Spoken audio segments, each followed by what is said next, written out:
morning to everyone. And I know Mr. Tripathi has very, very big shoes to be filled in, and I am no match to whatever one can do on that account. But I would actually say, to start with, the way the earlier sessions in the morning have gone, and the way Mr. Rysted has actually painted the global picture very, very nicely. The important point now, and the topic here says, is that gas, the new renewable. So let me try and explain and do some justice to exactly as to how we would be trying to do it. And the issue here is that renewable, when you say, there are two things which come to your mind. One important part, rather than three things, let me say. One is that renewable always gives you the feeling that if there is a ray of sun falling on you, perhaps it is not costing you anything, it is coming at zero cost. The second part is, since it is falling at every square inch of the earth, perhaps there is no wheeling cost of anything produced from there. And the third part is, yes, it is environment friendly.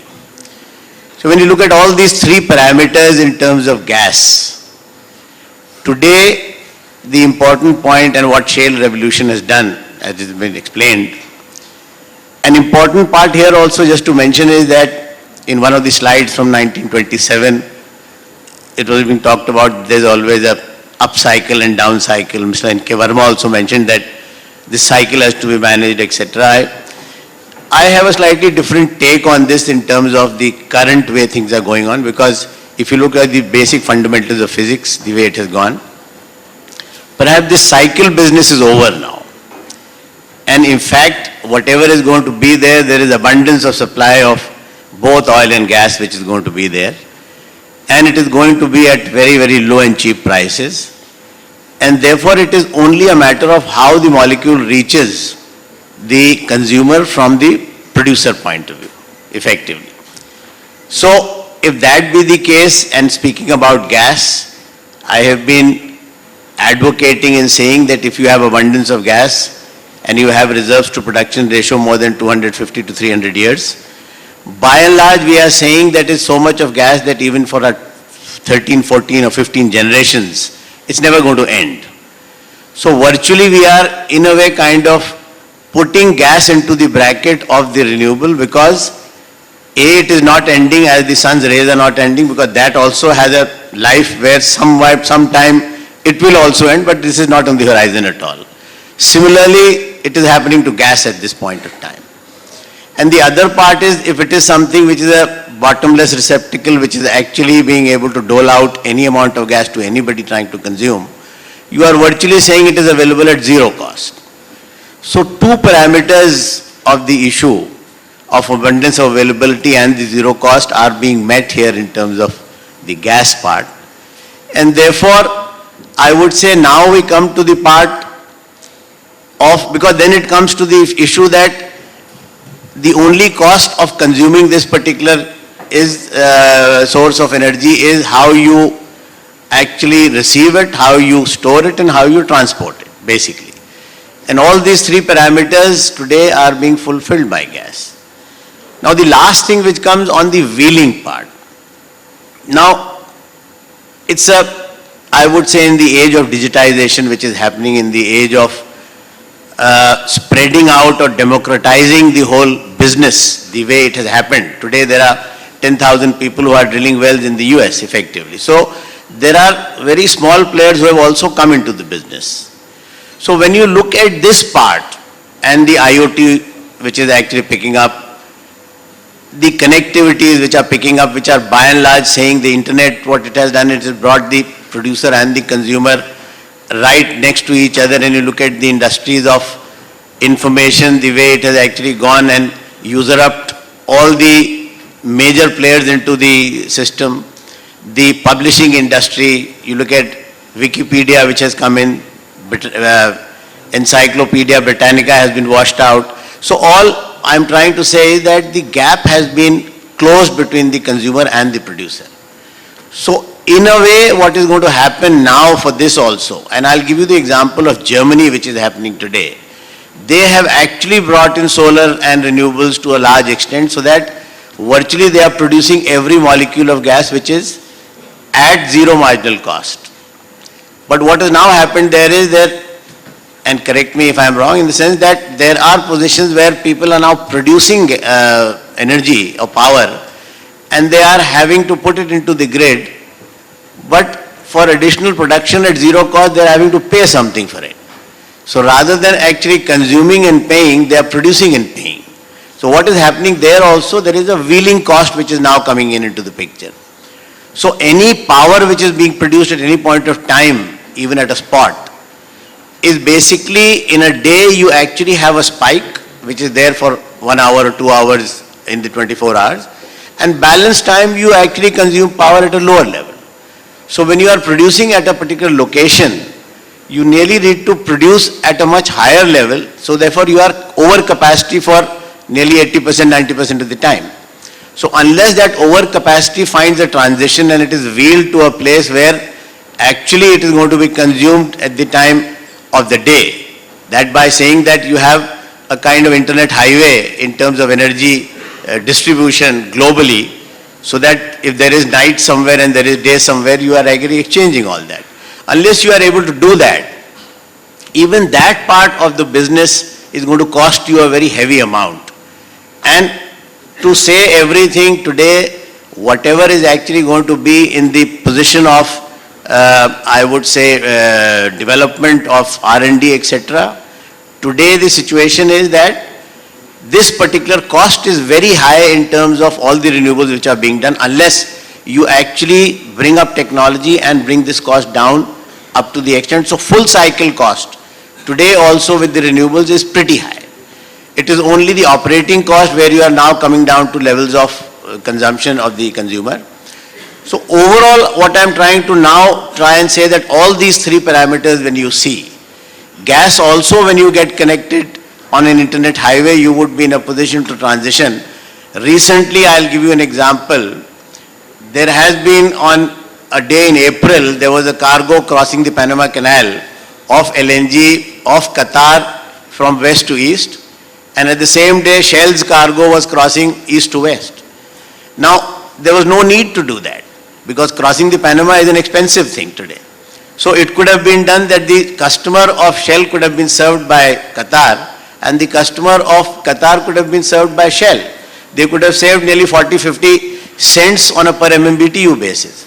So I am saying those kinds of things are now going to happen even in the gas industry. And therefore the third element of wheeling also, which is a kind of, I would say, an element which the gas industry will have to come up to the level of becoming a renewable, is also being taken care of because it has a counter pro with both the systems available. So with these remarks, just to establish that gas is the new renewable, at least I believe strongly that it is actually going to be. And therefore, with this, would you want me to moderate the session as well? Okay. so I just thought that I had to, but nevertheless, so let me now try and say that the first opening remarks on the this concept of whether this is going to be gas is the renewable. I have laid my views on this in terms of trying to indicate why it should be, and I would request from my right Mr. Shashi Mukundan to give his views before we go ahead and have a discussion on this particular topic. Please. Sure, thank you. Gas is the new renewable. Let me start with the anecdote. I mean, I remember in my college days, in what used to be Bombay, which is now, I guess, Mumbai, you could stand on the top of your building on the terrace and look around any side. I would look into the ocean and I would see gas being flared in the Mumbai high fields. You turn to the other side, you would see the refineries flaring gas. Then if you turn towards Uran, you would see gas being flared. And it was basically because gas didn't really have a use. I remember then joining the oil industry in the US and then going to the Prudhoe Bay in Alaska. where we were producing 1.5 million barrels a day of oil. And what was interesting was there was a big shed, and I went into that shed, and they had 4 compressors compressing natural gas. We were producing 5 billion cubic feet a day of gas. That's roughly the total country's demand for India today. And all of that gas was then being pumped down into the ground because there was no use. If you were in the exploration business in those days, and if you found gas, that was considered a failure. So what really has changed? What has changed is the fact that the world has moved into what I call, a era of dual challenge. What is the dual challenge? On one side, economies are growing very fast, and the need for energy is quite a lot. And you need to provide energy, but at the same time, you've got the need of the planet, which is, the commitments that countries, companies, and citizens are making across the globe to make sure that, we control the climate change issue. And so this becomes the dual challenge. On one side, you want more energy. On the other side, you want to control the climate change, and you want to have less of the, carbon dioxide emissions happening. How do you deal with this? This is where you see, gas playing a key role, because gas is the lesser of the evils if I take oil, coal, and gas together as what we would call fossil fuels. So gas can be a good, cleaner fuel which can be used along with the renewables. And there is no place better than India as an example for the dual challenge. Because if you look at India, we've got 80% of our oil is imported, 50% of our natural gas is imported, and we have an abundant quantity of coal. Yes, this coal is really bad quality, but there is coal. And on the flip side, you look at the consumer. Almost 30% of India today doesn't have the luxury of heat, light, or mobility. Essentially, either they are not able to access energy, or they are not able to afford energy. So in this kind of a situation, it's very easy to turn around and say, we will worry about our energy needs first. But what you see is that this country has taken the step, and it has stepped forward and said, we will make sure that we meet our energy needs, but we will meet it in a very responsible manner. I remember the Prime Minister in one of his speeches talked about, this is not a compulsion, this is a commitment for the country. And I think that kind of sets the tone for, how gas will play an important role. It's not only will play an important role, it must play an important role as India transitions to a low carbon world. And this is where I see, gas playing an important role. And when we look at, as an oil and gas company, when we look at the potential for India, we are feeling is that there is the potential to, to domestically produce and meet roughly 50% of India's demand from now to 2050. I mean, there's enough of reserves that's available to be found and produced. So clearly, gas will be one of the new renewables. And so, I kind of agree with that thought process. Thank you, Shashiji. I think I would switch over and request Jain Saab now to really look at one concept, sir, I would like to put on discussion, because the renewable part, you may give your comments exactly as to whether you feel that gas is the new renewable or not. But along with that, I would superimpose one more question to you, that till now, if I draw a parallel from the OPEC, OPEC has been an oil producing and exporting countries forum. It has been a club of a few. It has actually been talking about that there is a situation where they have been, and they have been able to muster that they have kind of controlled the number of barrels coming on ground, and they've kind of managed the cyclic pricing of the oil barrel as well.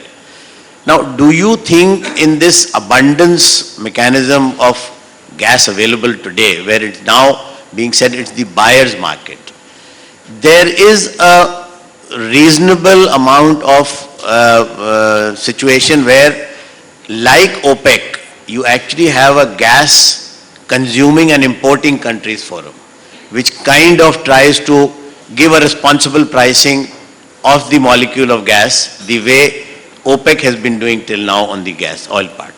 Over to you, sir. Thank you, Prabhat Singh ji.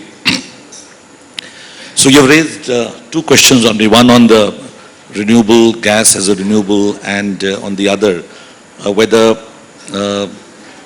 on the gas consumption, India being a major importer, there is need for an importer's cartel, as opposed to a supplier's cartel on the oil side, a buyer's cartel on the gas side. Okay. Something like what IA wanted to do in the case of oil. So coming to the renewable side, I think it's a very challenging or a naughty caption to this session to say gas as a renewable, because when you theoretically look at what is a renewable, to my mind, 3-4 qualities loom large. First is it should be inexhaustible in its supply. The second is it should be carbon neutral.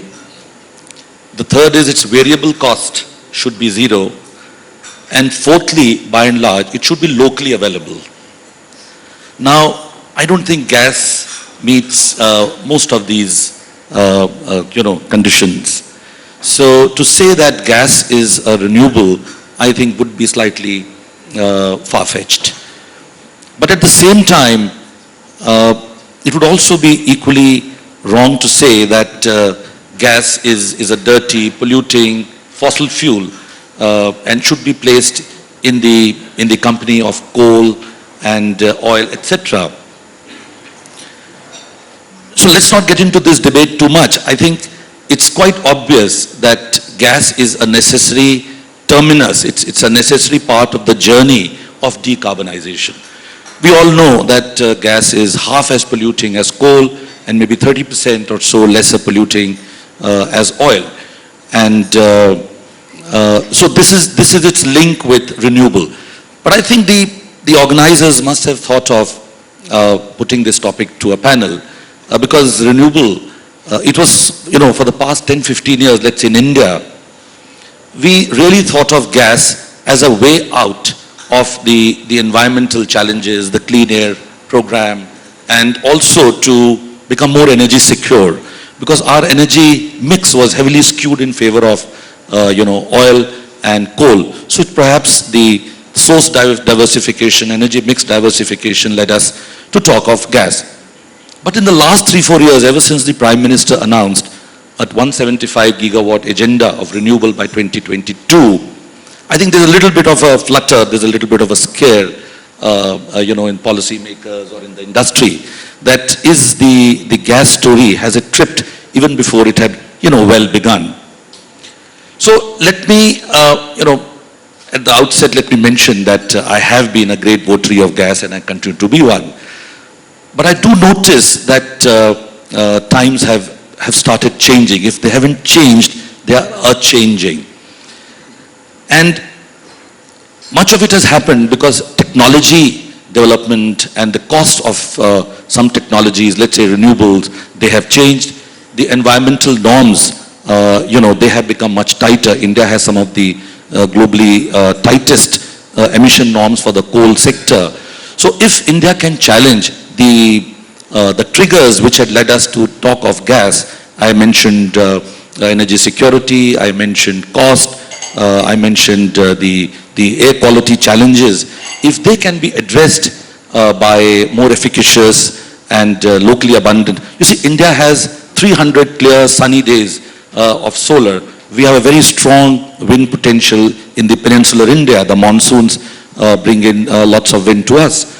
So it's a no-brainer that renewable cost, at 2 rupees 50 paisa or so of solar and thereabouts of wind, and locally available, it reduces our import, dependence. So to my mind, gas now faces challenge on the basic triggers that had led a lot of talk about gas. That's number one. But number two, the fact that India's energy consumption is to grow by leaps and bounds, can it entirely be solved by renewables? And can it be entirely be solved in the next 5, 6, 7, 10 years? That is, to my mind, not possible. And then let's look at the gas side of it. Now, we all know that the gas and oil prices, which used to follow the same curve until almost a decade back, now there is a divergence between the two. And gas is every molecule, on the calorific parity basis, gas is cheaper than oil. So theoretically, if we were to replace the entire oil consumption of India by gas, India's competitiveness and the GDP would increase. So there's every argument that we should induct more and more gas into our economy. And of course, there is more gas available in the world.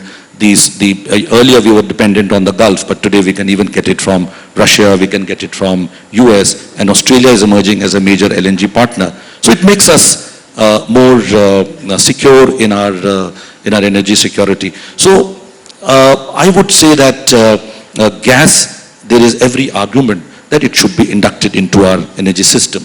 Now the third point is that between the last 10 to 15 years, the energy policy of India in the early 2000s and now 2018, there is a little move away towards energy market formations. So when, let us say, the big discoveries in India took place of gas in 2002, 16 years back, and then there were so many other discoveries in the Bay of Bengal. And so we thought that the LNG prices are very high, so the domestic prices seem to come to us as a via media, as a cheaper gas, which would help gas rise in the energy mix.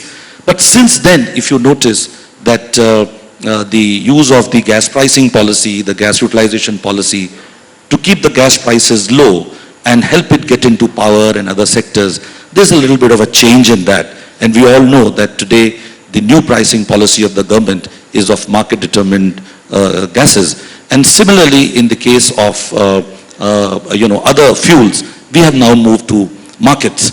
Even in the case of renewables, where there was a very strong feed-in tariff and other agendas, now the prices of renewable have come down so much that there is little rationale to keep government intervention going. So under these circumstances, now gas will have to fight on its own legs. It will have to be competitive, which seems to be, in the present day, with oil prices going up beyond $80, there seems to be, the balance is tilting against gas. So these are the initial, there's such a big topic. Now moving to the, I think you have time problem? Yeah. So on the very, very small remarks, I think there are other better pundits than me on the subject of the gas importing, forum. My understanding is that even the oil importing, club or the importers forum was not really able to make a major difference as much as geopolitics and markets made a difference. So even in the case of oil, India had made efforts, and we have Honorable Ambassador Talmiz here, that in 2000s we had tried to put together an oil importers forum to be able to negotiate. We started it as an Asian oil importers versus the Asian oil exporters bilateral. Even that did not succeed. So I think even the IEA's own recommendations, the price projections, the division of the world gas markets into three geo markets, the Asian one seems to be at a disadvantage, and they continue to feel that in the coming 10 years or so, a little bit of a differential in the pricing of gas between US and Europe, and third, the Asian market is going to continue. So it seems difficult that the gas importers forum in the world of increasing market formations is really going to make a difference. So these are my Thank you, sir. And I think on this part I must say one thing, and I would, because time is short, I think what I will do, I will pose one more question and request Gurdeep Singh Saab to actually respond first, and then a small response from Mr. Mukundan and Sir as well to really sum up the whole issue. Now, just to frame one small thing here, that there are two ways of gas being, and this is specifically from the consumer's point of view I'm trying to say, a gas molecule is priced. One is it is the market minus price, and the other is it is the cost plus price. Now, as of today, when the initial part I had mentioned about how gas is available in abundance and how it is available at very low cost, today when you really see, there are studies which actually indicate, and I'm giving you an example in the US, in the Permian Basin, as one of the slides was shown in the morning, that the issue there is not of price, it is there basically of infrastructure, effectively. So if there are no pipelines, evacuation is an issue, and therefore there is a pricing issue. So today there is 80 TCF of gas available in the US, which, mind you, which is 1.5 times of the gas reserves of India, which is available at virtually zero cost. There is 850 TCF of gas, which is 10 times more of that, which is virtually available at around $1 plus minus, effectively. So the fundamentals of business have now gone to that extent that the molecule itself on cost plus basis is raring to come out at very, very cheap prices. So therefore, to a consumer now, the issue is not of a physical availability in terms of coming out of the ground and making it available. Second is the price also. So what happens is, and I am now driving to one more fundamental part, that the molecule will reach the consumer only now if we debottleneck the infrastructure. Now when I am looking at this, it implies upstream pipelines, liquefaction plants, shipping, regas plants, and national gas grid here, effectively. So these are the 4 or 5 elements of this. Now all on this, I am saying that there is great effort going on here in India in terms of the distribution part. Suddenly 86 GAs have been done, 70,000 crores of CGD infrastructure needs to come up. So how it's going to come up is a $1 billion question, because the market has to finance it, market has to resource it, all that will happen. National gas grid is something which we've been talking about for quite some time, but perhaps it is now a very, very opportune moment to really see that it happens, because at least the molecule of gas gets a vehicle to ride on to reach to the consumer. So that's one part, and that activity happening here in India, I think it will see the light of the day sooner or later. Regas terminals, there are quite a few coming up. So at the Indian part, we are in a way kind of making some overtures, and it is only the national gas grid which perhaps needs a push, and there also some mechanisms are being talked about, perhaps it may happen. But I am now trying to draw the attention of the infrastructure required to bring the molecule at the producer end, which is the liquefaction plant, which is the upstream pipelines. Till now, as a consumer, what has happened is, it was a supply short market, so therefore it was the producer who was deciding where the infrastructure is coming, and he was deciding in terms of the profiteering motive. So whatever he decided, we were at the consumer end happy to receive and respond to whatever pricing was coming up on that account. Now all I'm now trying to say here is that, and the question here is that, do we feel at this point of time that even the infrastructure which is coming up at the producer end has the onus very stealthily come to the consumer now, and therefore calling infrastructure in terms of my infrastructure is not only between the national boundaries. My infrastructure is owning a liquefaction plant in US, it is owning a pipeline in the US also, because I need to reach the molecule at wellhead price. And if that happens, then the question now being posed in terms of, one part of the question is that whether it is the consumer who has to take the first lead and say that I need to put the infrastructure so that I have every control in my hand. And the second part to Gurdeep Singh Saab, which will be relevant in this particular process, would be, there are 25,000 megawatt plants of gas which is actually lying idle today. What is the price? Because in this mechanism which I am talking about, in theoretical terms, you can actually get gas at $4 to $5 here in India.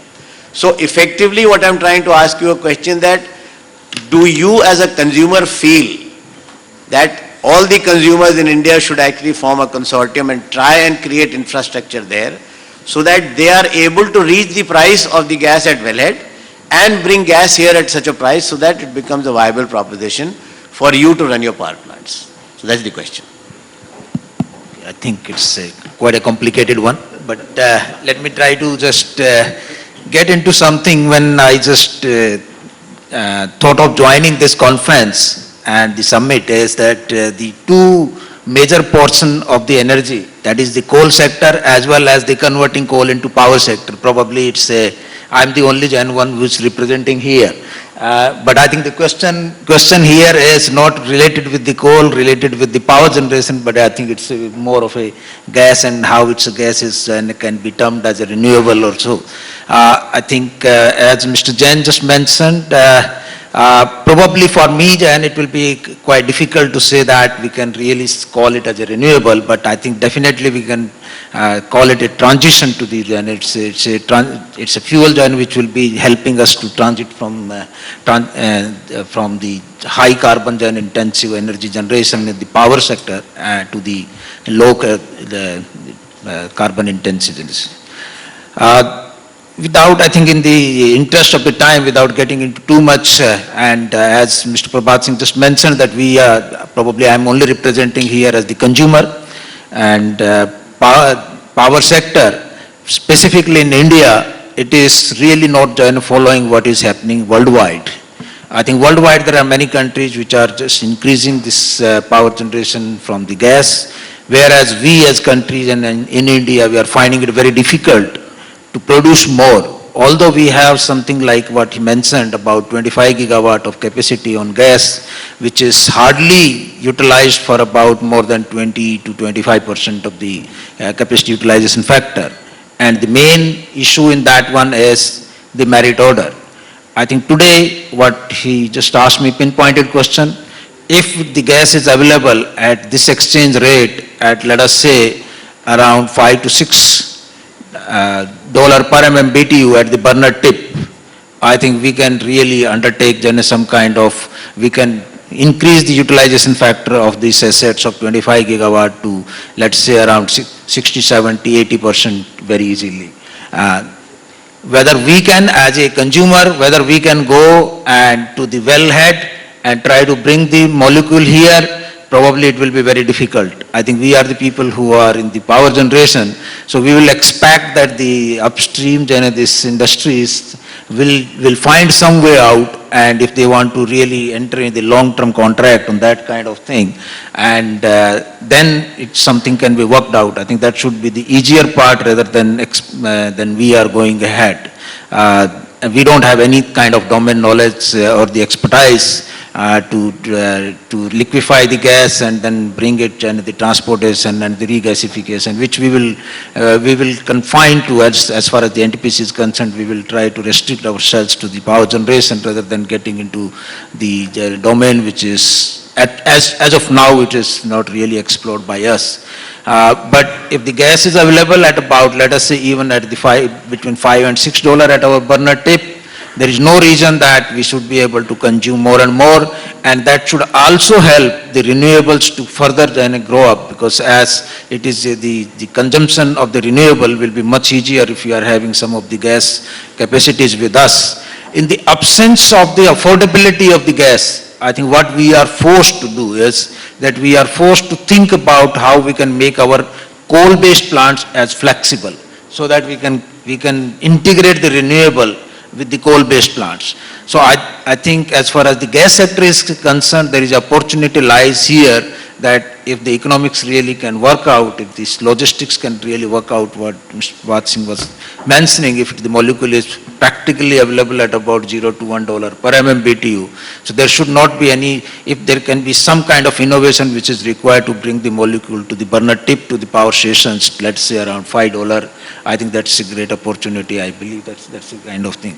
So this is the very simplistic response which I can really place. But I believe that gas is essential, but at the same time, I think affordability is very, very essential as far as the power sector is concerned.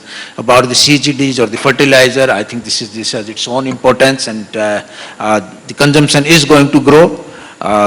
And we must start seeing that how we can have the domestic production more and more, and whether there is a possibility to convert some of the biogas, whether we can really, I think Mr. Jain can really reflect on that, whether there can be something more on the gas exploration or the production than the alternate sources which can come out.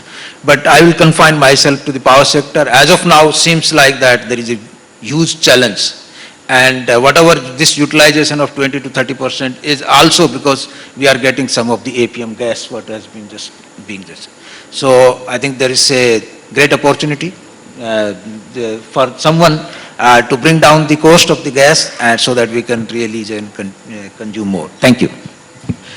Thank you, Gurdeep Singh ji. And continuing in the same fashion, let me just share one small data with you.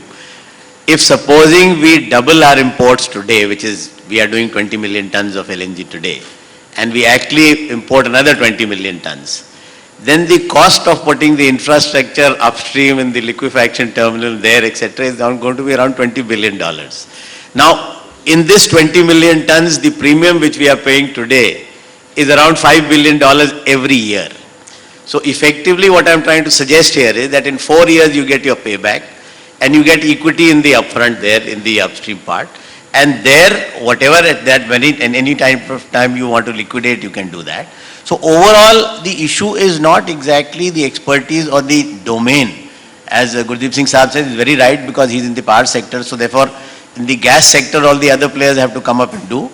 But it's like saying that can India together all come back and actually say that we all together, whether we are consumers now. Now, whoever has the expertise of going and putting up terminals or putting up the upstream part will do that. But in the end, it's going to be one concerted effort from India to go and actually develop that, so that we come back and then we have the gas at whatever price we are asking for. Yeah, if the question is that whether we can also become partner, Yes. at a affordable price, definitely yes. So thank you And so much. that should be the easiest answer.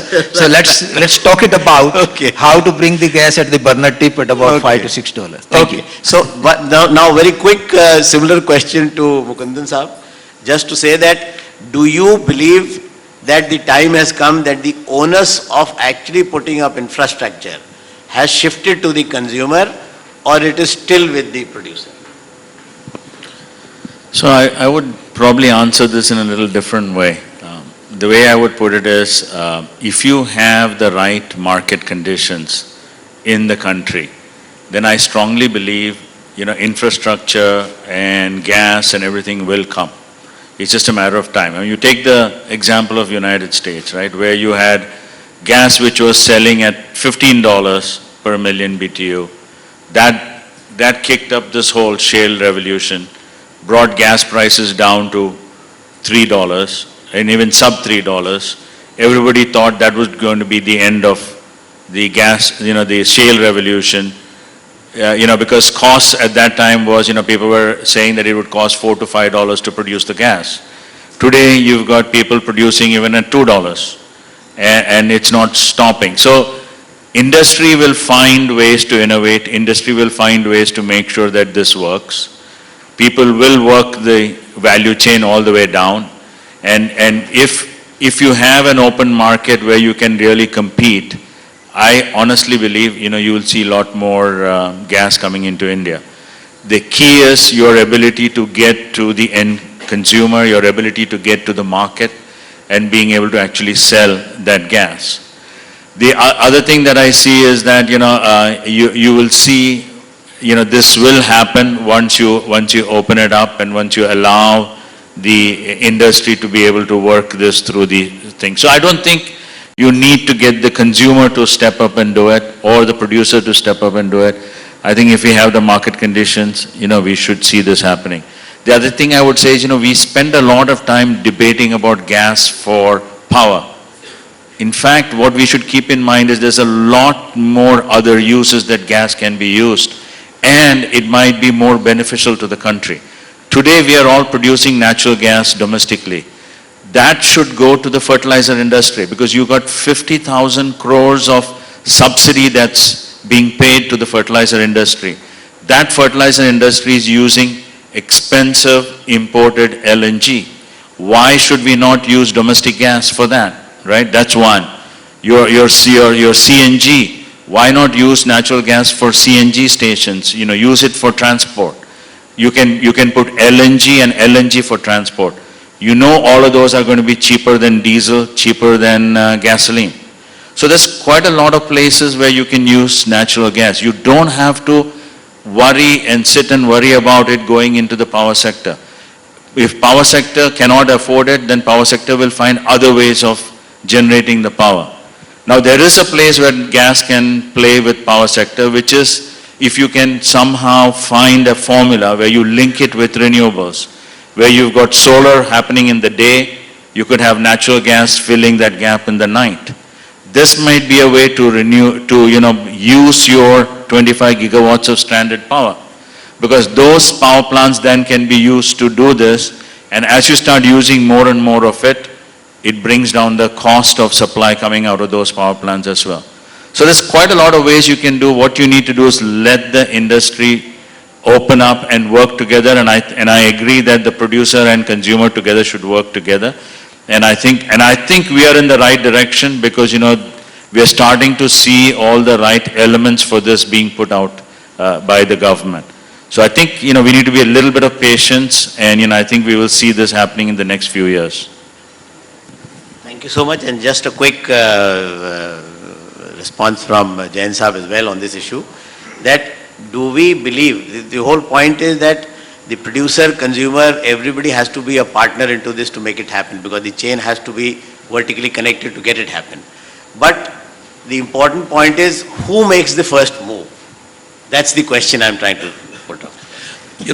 From the panel itself, I think you could make it out. There are too many moving parts. Mr. Gurdeep Singh said that now they can operate the coal plant flexibly. And Mr. Shashi Mukundan was saying that maybe solar can go with renewables. So the Central City Authority and the Ministry of Power's report say that they don't need too much of gas to be able to get the 175 gigawatt to dispatch. So that India has been trying to do one thing, and then when that requires a second, then try to do the second thing. That is why it so happened that there was so much of capacity in the thermal sector. The coal was not there. And then when we put the coal together, then similarly in your LNG, the terminals came up, but the pipelines were not there. This capacity came up, but the gas was not there. So I think we should allow the markets, and who will make the first move? I think the guy who has the money will. So Mr. Gurdeep Singh got interested when you said that we both can, he said that if he wants to be a financial partner, then he was happy. So I think this is the way it might happen. Thank you. Thank you so much, gentlemen. And I'm extremely sorry, because the way this whole session has been conducted is very spontaneous on the spur, because this last moment discussion has happened. But the important point here, what I'm trying to indicate is there is a paradigm shift in the industry of gas production which is happening, which is now democratizing the whole process of very, very small consumers coming in and connected to it. So therefore, it is very important that has to be a disruptive thought. If we don't actually do the disruptive thought today, perhaps we will go on keeping the delta changes which keep on happening, and we'll end up receiving and having our backs against the wall as consumers, and the largest consumers in the world, and responding to the market rather than creating the market. So thank you so much.